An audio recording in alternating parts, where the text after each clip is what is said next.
إنه لعيبة الأهلي اللي في الدكة أرجل من أول مسؤول في نادي الاتحاد إلى آخر لاعب في نادي الاتحاد. شوف كيف الرغبة، لما ناجي أقول لك رغبة شوف الرغبة. هم جايين المباراة هذه عشان عندهم هدف واحد، إنهم يفوزوا ويفرحوا جمهورهم، مع إنهم كم مرة لعبوا كأس العالم وكم مرة سووا إنجازات في هذه البطولة، إلا إنهم يبغوا كمان. أما أنتوا لا، داخلين المباراة بجعصة، داخلين إنكم فايزين خلاص. ما هو كأنه قدامكم نادي كبير، نادي متمرس على هذه البطولة، نادي معبي الملعب زيك. إيش فيه؟ بنزيما، كانتي، حجازي، كلكم أسوأ من بعض. بنزيما حبيبي تراك ما ختمت الكورة باقي، ما ختمتها، وإن أنت جاي تحسب إنك جاي الاتحاد والله عشان استراحة محارب، لا يا حبيبي إحنا نبغاك تحارب، ولو ما تبغى تحارب انقلع قبل كمارة. كلكم فشلة، واللي يتحزم فيكم برضو فاشل مرة ثانية. أنا مرة ثانية لو تحزمت فيكم أنا فاشل زيكم.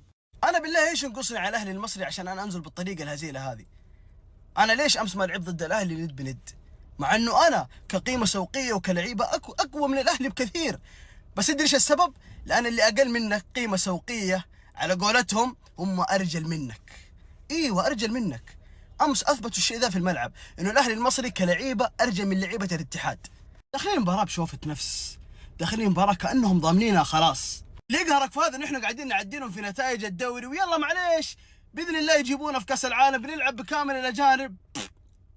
هيا بالله شوف الخادش هذا، يوه تحسبه الحين مرجل وما علمه صح؟ تراك قليل أدب وخادش من الأخير كذا، أنت خادش.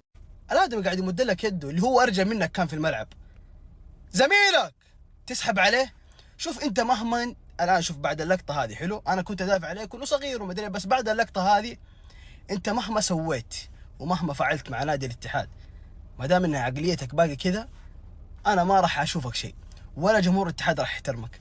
أنا لو الموضوع كان بيدي والله إنك تخرج النادي من الآن، ترى اللي أغلى منك مشي، فما تفرق عليك يا خادش. نهاية الكلام ألف مبروك للنادي الأهلي وجمهوره، وفالكم بإذن الله البطولة لأنكم كنتوا رجال فيها وتستاهلونها. السلام عليكم.